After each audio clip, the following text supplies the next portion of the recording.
Welcome to Mission Evolution Radio Show with Gwilda Wiyaka, bringing together today's leading experts to uncover ever-deepening spiritual truths and the latest scientific developments in support of the evolution of humankind. For more information on Mission Evolution Radio with Gwilda Wiyaka, visit www.missionevolution.org. And now, here's the host of Mission Evolution, Miss Gwilda Wiyaka.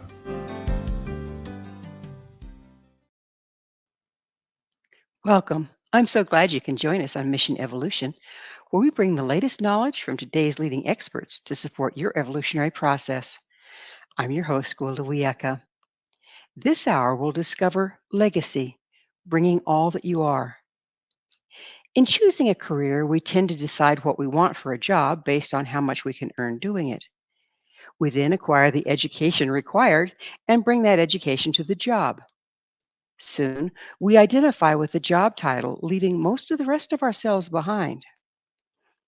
What would happen if we were to bring all that we are into our professional lives?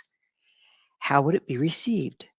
What impact would being totally present have on those around us? With us this hour to discuss the healing power of presence is Herb Stevenson, aka One White Horse Standing. Herb bridges the world of business and spiritual healing. He's an author, trainer, management consultant. Herb has published 26 books on various aspects of banking and business and is on the faculty of the Gestalt Institute for Cleveland, where he teaches in both the clinical and organizational centers. As a part of his effort to reclaim his Native American heritage, Herb has spent the last 30 years exploring, developing, and teaching skills in indigenous practices. His website, healingden.com. Herb, thank you so much for joining us on Mission Evolution. Thank you, Gwilda. Good to see you again. It's good to see you as well. So, tell us a little bit about your career in the business world. Well, it was kind of interesting. Probably about 45, 50 years ago, I graduated from college, needed a job, and as I like to say, the bank needed a warm body. And because I wasn't trained for banking, it ended up being I stayed 22 years in banking as a consultant, 15 of it, 7 years is inside a bank. And it's very successful. As you said, I'd written a variety of books in the banking industry and became a consultant who did turnarounds. For those who are old enough to remember the savings and loan crisis and the banking crisis that happened after Ronald Reagan deregulated the banking industry, I turned around failing banks. I became quite good at it. So that was the core of the beginning. And then I had a shift at where I started forking out into various branches of actually who am I or who do I wish to be. So part of it is I decided to leave consulting from a point of view of being a specialist in banking, and I started being interested in executive development. And that's what I've been doing the last 30 years. But during that same time, go ahead. How have you always known that you have Native American heritage? Yes, I was raised with it with my my family's, a lot of families who are biracial, have Native American heritage, don't like to claim it. And so it was really interesting because I later found out psychologically, this is what people do sometimes. I would be threatened when I was misbehaving that I'd be sent back to the Indians. Mm. So it's like, that's a bad thing. But my mother, it didn't seem to work because her comment is no matter what, I was the one who still wanted to dress up and be the Indian and while everybody else wanted to be the cowboy. So what happened is this was the later turning point for me. When I was 38, I went to bed one night and you have a profound lucid thought that says, I could die today because I had accomplished more than I ever thought was possible in my life. And it was a very comforting thought. And I went to sleep. And then I woke up the next morning, and that's when my whole world started changing, saying is okay, you've lived the life that you were told you're supposed to live, but who are you really? So it was like an existential crisis in many ways. But it led me to force myself to look at how did I get to this point and what is it do I wish to create? And out of that, I started developing the process that I use with executives or any type of the training and programs I do, because I actually run 4 different types of businesses, is supporting people to be more fully who they are. Not who they're supposed to be, but who they really are. And so So how did you study in the indigenous practices during this time?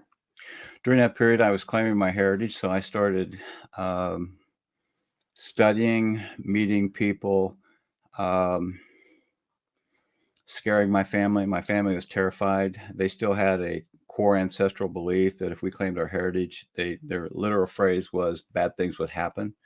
Fortunately, that got healed, and then there became support. Um, but yeah, I studied quite a bit, learning as much as I could, studying ceremony, learning that when learning from a teacher that you don't ask a lot of questions, you just watch. Exactly, yes.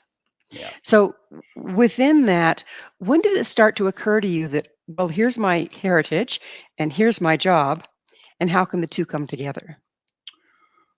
Well, as I explained to my family one day, and then it became pretty much the mantra that I had for myself, if I fully claim who all I am, the rest of the world will probably fall in line.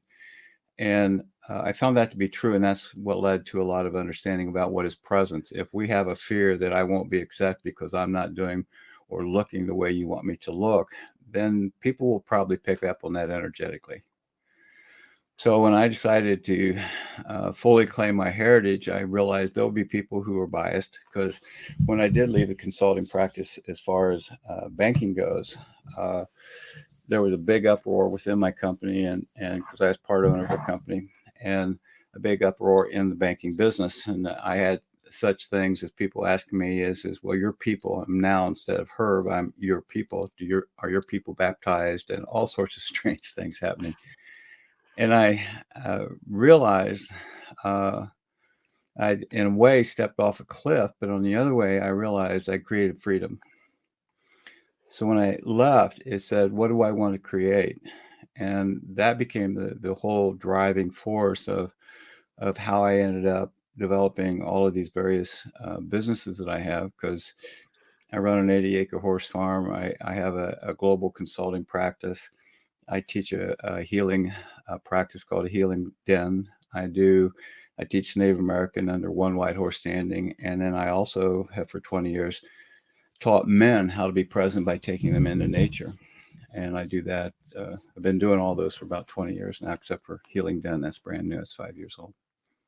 So it sounds like what you've done is taken the teachings that you learned from your heritage Mhm. and then brought them into a form that would be useful for people today. Very much. Everything I do, whether I'm teaching in any of those areas, including if I'm working with executives, I'm teaching presence. And most people think if I'm present, they don't realize the difference between a head dragging a body behind it and being fully present. And when I help them experience that, it changes it. Would you tell us what you mean by presence, please? Presence is the capacity. The simplest way is if you can shut your mind off of all the rules that tells you how you're supposed to behave or how you're supposed to respond in this moment, and just be in the moment. So one of the things that I do for myself is I 2 things I tell executives. One is to learn presence, is they have to take a deep breath, and for 1 minute every day, they have to look at their spouse in the eyes with soft eyes and say nothing. And they also have to do it with their children if they have children. And the typical response when they do that is they feel vulnerable, but their family then responds saying, "What are you looking at?" And the response is, "I'm looking at you, and I don't do that enough." And within a week, people are waiting to see if you're going to continue to do that every day, and they come home looking for you to look at them. And suddenly the visceral experience of connecting, which is presence also, happens between the family. Number of executives that change their whole family life and their dynamics with the children that are just using that simple process is quite a few of my clients. The other way I teach presence is to take the time during a day and look outside and just imagine what it would be like to sit in that cloud and just practice it. And what happens is our body naturally wants to open up to what's available to us in life, nature. But we go by making meaning out of it just using our head and not being just simply quiet, observing something. It's a very similar technique that a lot of people teach about how to see auras. As you, with soft eyes, stare at something for a long period of time, you suddenly see the energy evolve out of it. It's the same type of thing. So, how much does being present have to do with being present in the present moment?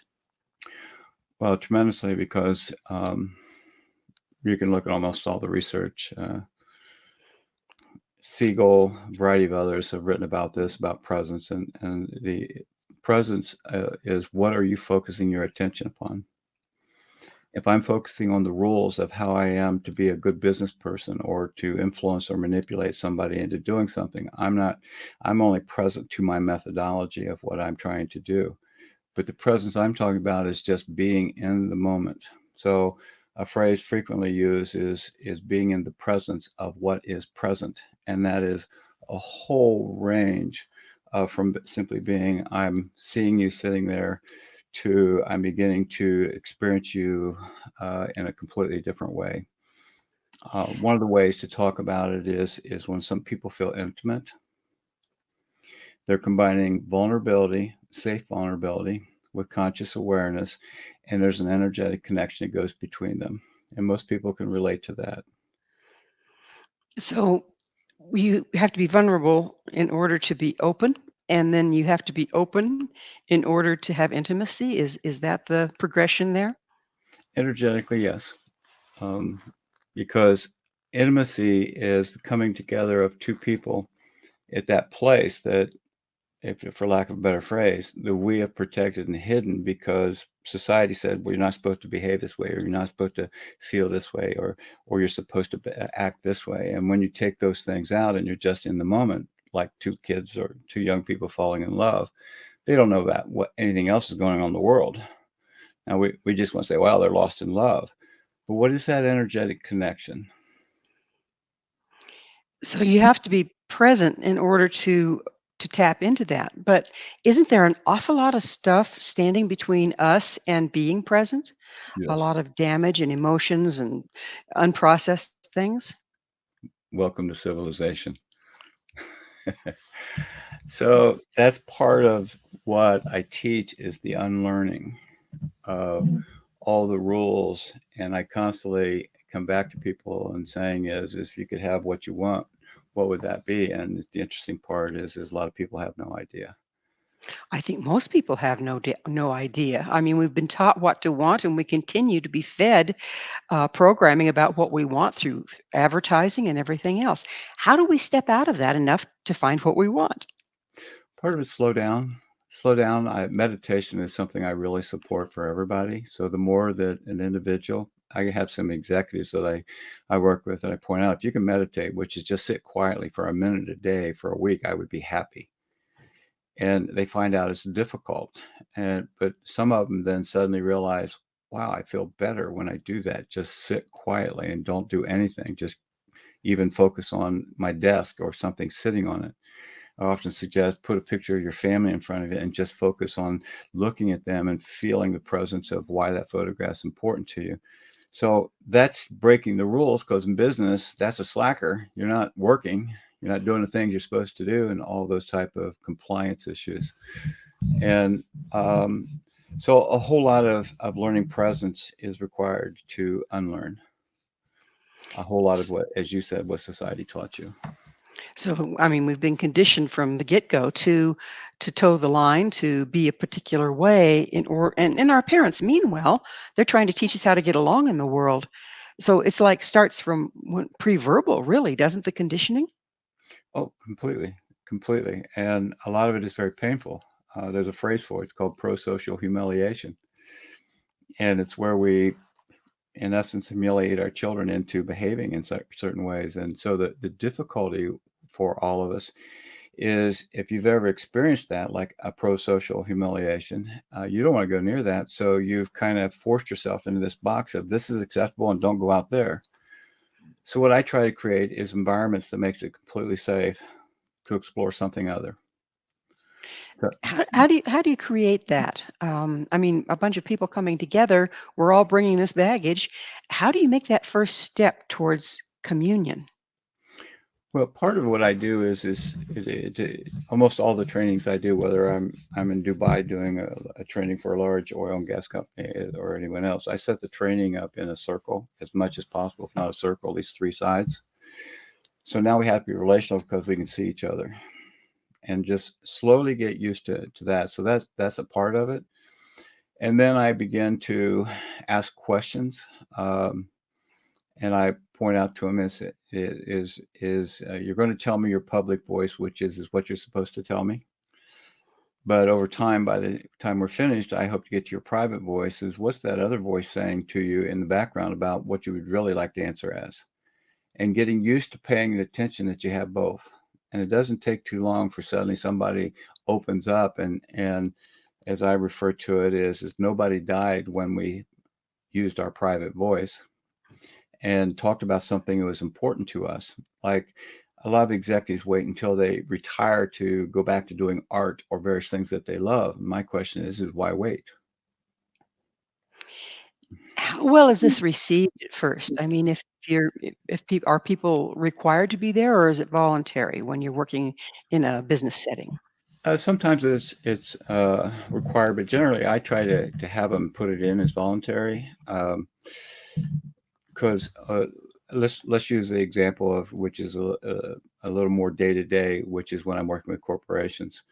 I'm well aware I have to teach them some very strong executive development skills, but part of it is presence. Is what does that look like? So it's not all teaching presence or putting people into vulnerable positions. It's teaching them that with a certain level of presence, what ends up happening is you're more effective, you're more relational. I refer to this frequently. It's not meant to be negative, but a whole lot of executives make it to the top because they're just extremely skilled, but not necessarily in interpersonal relationships. So go ahead. Once you start having a person delve deeper into what they would like to say or what their heart would say versus what their conditioning would say, do people sometimes melt down? Do they have problems with that? For the most part, no. I work very hard. It's not saying it hasn't happened. I have had that happen, but I maintain a very non-judgmental approach and create safety. I walk over and ask them, would you like to step out for a moment? This happens. And I normalize it. If they do step out, I normalize it that, I might say something, but for the grace of God, there go I, because it can happen to anybody. I've had men come have a reaction, and part of it is they've been holding so tight so long to be who they're not. When an opportunity that happens, you can have a release. And so what I work is very carefully to make sure that the field is safe. The field, describe, we're about out of time in this segment, but describe what you mean by the field. I think that's an important point. The energy and the container that I'm holding with these people is a lot about presence. And so to be safe is they have to know they're not going to be judged. And that's one of the rules that I put out there, everybody is we don't judge each other. What we do is we're trying to all learn and support each other to be better and more effective. And so that's part of the rules that I do for what we're trying to do. Got it. Well, it is that wonderful moment that we'll need to take a little pause. Herb and I will return very shortly, so please don't go away. This is Mission Evolution, www.missionevolution.org.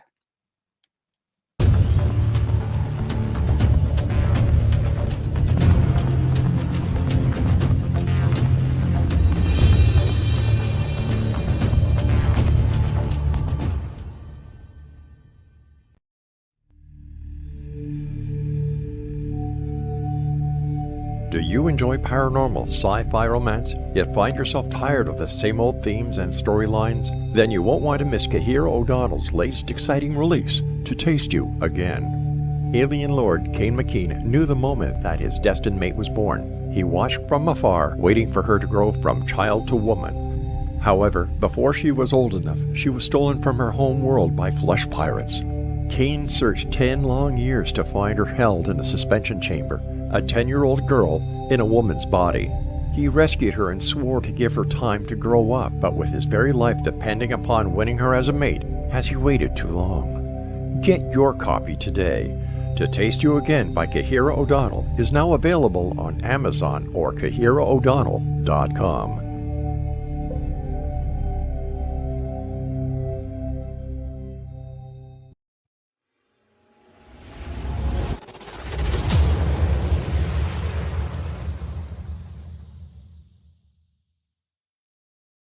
So I was watching the X Zone TV channel last night when I was abducted by aliens, and they kept repeating to me over and over again, simultv.com, simultv.com. What's simultv.com? That's what I asked them. They had it written on the side of their UFO. How do you spell that? UFO. No, I mean simultv.com. simultv.com. simultv.com. Right. simultv.com. Interesting that you were abducted by aliens in a simultv.com UFO last night. Oh, yeah? Yeah. Now that you mention it, I remember now last night I was awakened from a deep sleep. My great-grandmother was standing there. She said she'd come from the hereafter to tell me about simultv.com. She even spelled it out for me. simultv.com, sonny boy. simultv.com. simultv.com, sonny boy. Wow. Yeah. Guys, you'll never guess what my psychic guru just told me. simultv.com. Exactly. Are you guys psychic too? Of course. We all know about simultv.com. simultv.com.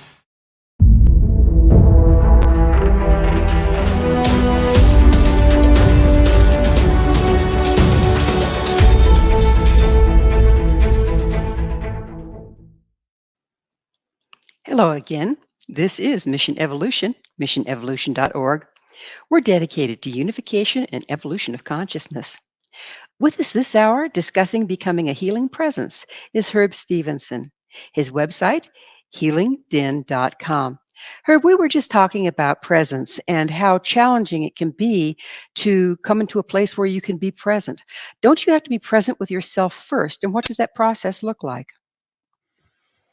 That's true. The hardest part for most people to learn about presence is to slow down enough to witness themselves.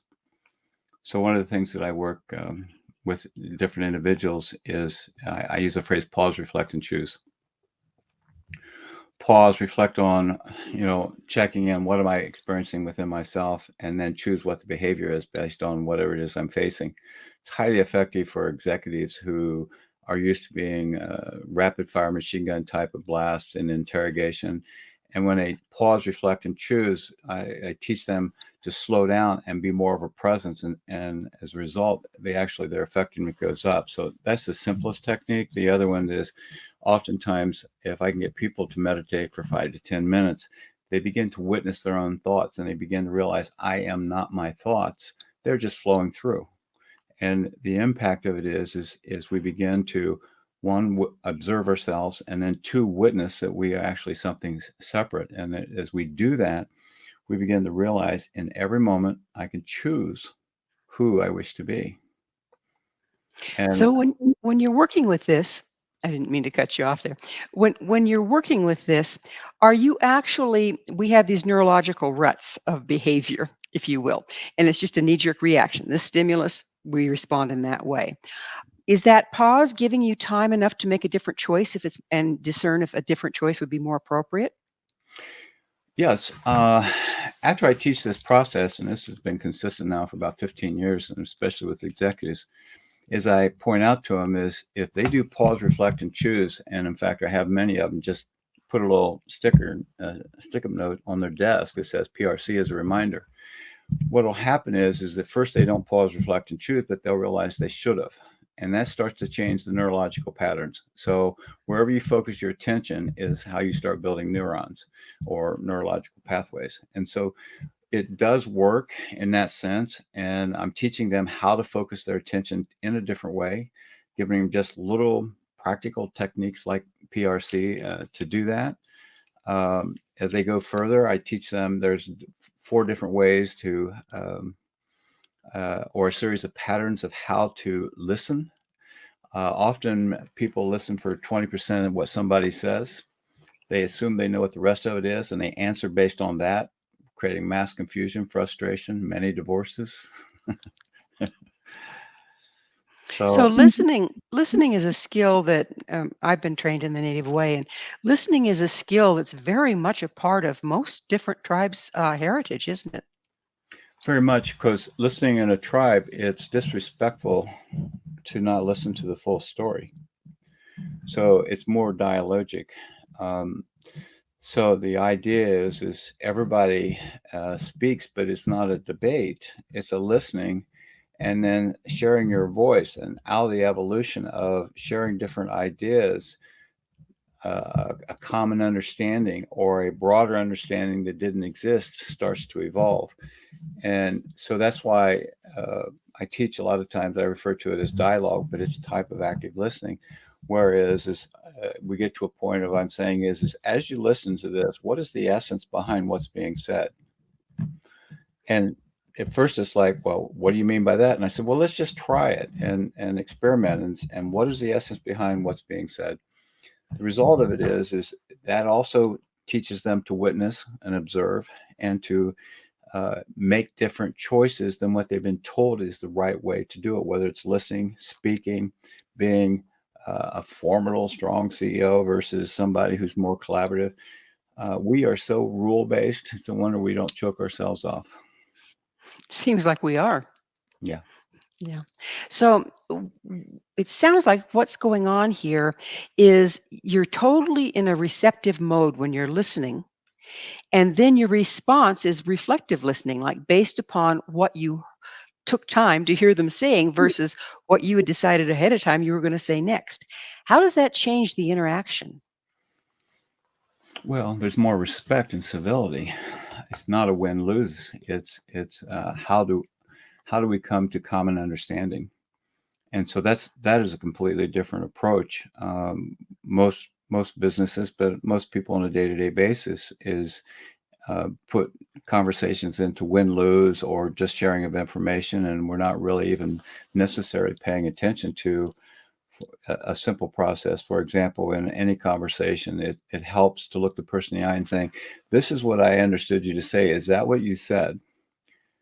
That immediately tells them you truly listened. And that changes the relationship. It's just not 2 talking heads. It's now somebody who is actually paying a whole lot of attention. When I work with people, sometimes individually, I've had them say is I've experienced, that is the first time I've experienced somebody literally listening to me. And it shifted them because there used to being this exchange of talking out here instead of somebody taking in and playing back to them what it is that they heard and how that they made meaning. How much is coming from the heart involved in this versus coming from the head? Well, in truth, presence comes from the heart. That's why there's so many new programs that are coming out are heart-based. The Heart Math Institute, as an example, is their meditations are to help us get present by coming into our heart and turning off our mind. So the mind is the rule-based self, and the heart is our true self, is the way it's spoken about in traditional terms. So that would be the thing that I would suggest most people to think about is how do I get centered in my heart? Now, the interesting thing, what we talked about earlier, when I am vulnerable or I allow myself to be vulnerable and I'm present, I have conscious awareness of that vulnerability, I can be more intimate, which means I am probably more heart opened. Well, we're fragmented, terribly fragmented. So we have a persona for our work. We have a persona for our family. We have a persona for our church. We have a persona when we're just sitting alone. What happens when you start to merge these? It sounds like that's what's going on here. Is you're starting to merge all these different personas into authenticity. What starts to happen when you do that? It's a mix of things. One, I don't have to worry about am I behaving properly according to whatever the role is. So what happens is the relationships deepen across, and so when I work with businesses, I mean, it's the same as when I'm at home or I'm working with other groups. The language might change slightly because of what we're teaching, but it's still basically the core is the same. So I'll give it from a personal point of view. I have more just plain contentment because I don't have to worry about who I'm supposed to be in different environments. It's like telling the truth versus lying, isn't it? You don't have to keep track of your lies when you're being authentic. True, which means I don't have to make sure that I'm behaving within the appropriate guidelines. I'll give you an example. I was working with a high-powered investment research firm, and so the first time when I go meet, if I'm not sure what to do, I'll put a coat and tie or I'll wear a suit.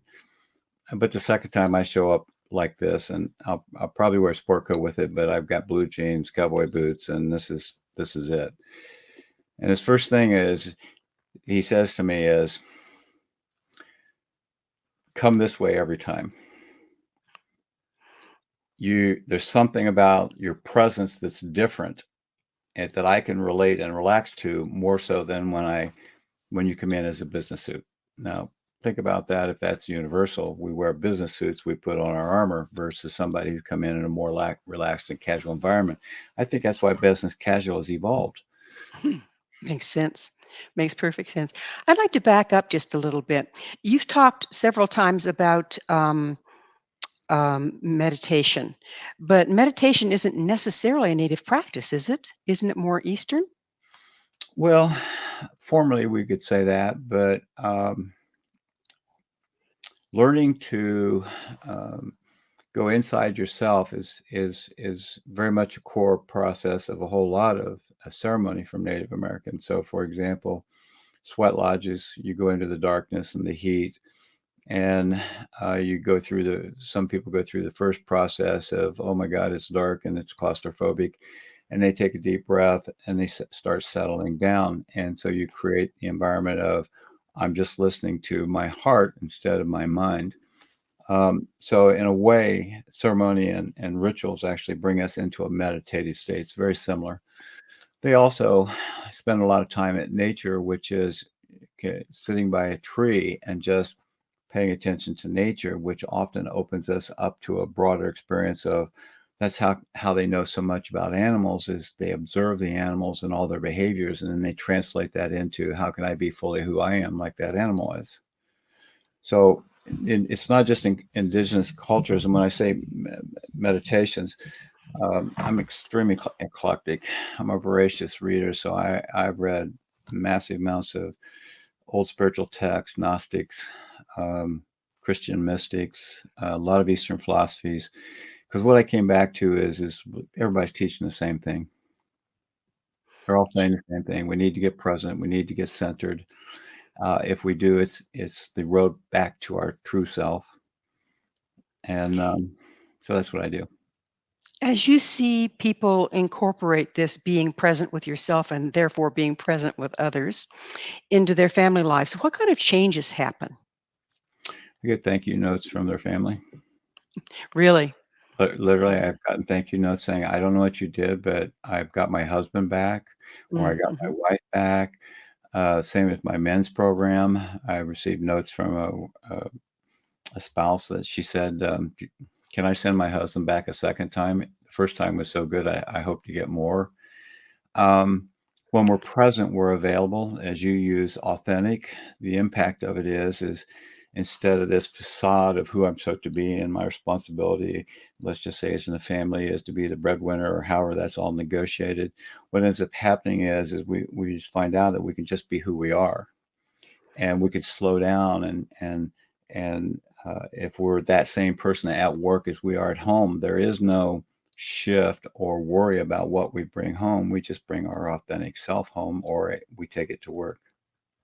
When you do that, do you find the people around you have permission to do so themselves? I mean, does it start to change the way people are around you? Yes. One of the things that's coming out of all the spiritual texts, people want to read some of this. Dan Siegel talks about this in a lot of his book about meditation, self-awareness. David Hawkins does. Presence is contagious.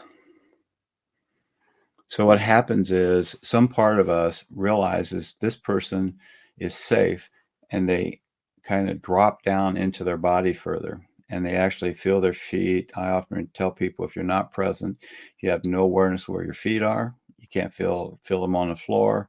You have no awareness of the energy in your seat. You're just up here in your head, and usually with all the stress in your neck and shoulders. So presence changes all of that, and it literally becomes more contagious, because people have always said this to me, is there's something about you that calms me down, and that's presence. And you speak of healing presence. What do you mean by healing presence versus just presence? Well, I started paying attention to working with clients, and as you said, occasionally people would have meltdowns, or they would have a sudden shift and their whole facial expression would change, their shoulders would drop, and I would ask them questions, and it was just being present, holding them where they were. And what I found out is when we are fully present and we invite them to join us, as I said, presence is contagious. Old memories or old things that we've frozen into our body release, and we don't have to do anything. Now, the beauty of that is that's totally self-empowering. It's not me being a healer to do something to them. I create a space, and they show up and find out that they can begin to release old memories or frozen parts of their body from trauma or various other things. And it's fascinating because it goes into the science side of it. Is we're all pure energy. It's just we have parts of us, our cellular memory or our physical memory is frozen from trauma. And we know this from all the various psychological theories that talk about how do I unfreeze your traumas. And so I'm saying is, instead of doing a laying of hands, what if presence is so powerful that it enables somebody to actually begin to release and remember things that are no longer serving them? So it's about that time for me to ask you, Herb, what is your mission? My mission is interesting because it goes back 30 years ago when I suddenly spent a lot of time just trying to understand what is it that gives me pleasure and is like a mission statement. So I literally focus on supporting others to be more fully who they are, similar to my own journey. If you look at it on my website for Cleveland Consulting Group, it says unleashing executive and organizational potential, which is corporate language for saying the same thing. And so I literally, that's why I do what I do, and it permeates everything I do. Whether it's the Native American teachings, the Healing Den, men's program, corporate, and that's my vision, or my driving force, is supporting others to be more fully who they are. What do you think the world would look like if people do more of that? Probably wouldn't have wars. Wouldn't that be lovely? Yeah, I mean, what happens is a lot of present society is right or wrong, good or bad, you or me, and we take the or out, and it's good and bad. It's you and me. It could be right and wrong. It really doesn't matter, but it eliminates the dualities, and so I'm able to relate to you just the way you are. And I tested that in going to foreign countries. I'll meet with the indigenous cultures, and they'll say, "You're not like any American we've ever met." And I'll say, "What's the difference?" And they said, "You listen, and you're very present to us, and you want to understand us." Don't we all? So it's just a matter of conditioning that we have lost that, isn't it? Mm-hmm. Very much. And stepping out of that conditioning, that's a huge chore though, isn't it? It's hard work. There's Mhm. no question about it. It's hard work. A lot of people who know me, I'm laughing because I often get complaints as is this is hard.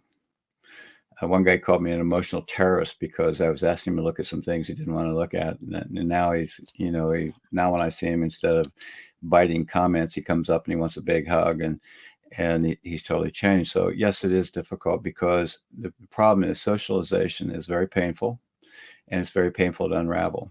But if we can stay present, it's easier to unravel than when we originally learned it. And that's what I try to support people to do. When we learned it, we were children, and now we're adults. It's a matter of stepping out of the victim stance, really, isn't it? Stepping out of the victim, and one of the phrases that I use to people is, if you stay as the adult and go look at what happened in the past, you'll release the past. But if you're as an adult and you give up yourself and go into the memory of the past, you're right back into your wounds and your suffering, and you'll never get any place but your suffering. Have to get beyond our stories. Well, unfortunately, we are out of time. Herb, I can't thank you enough for coming on the show and sharing your thoughts with us. My pleasure, Gwilda. Good to see you again. It's wonderful seeing you. Unfortunately, we are out of time. Our guest this hour has been Herb Stevenson.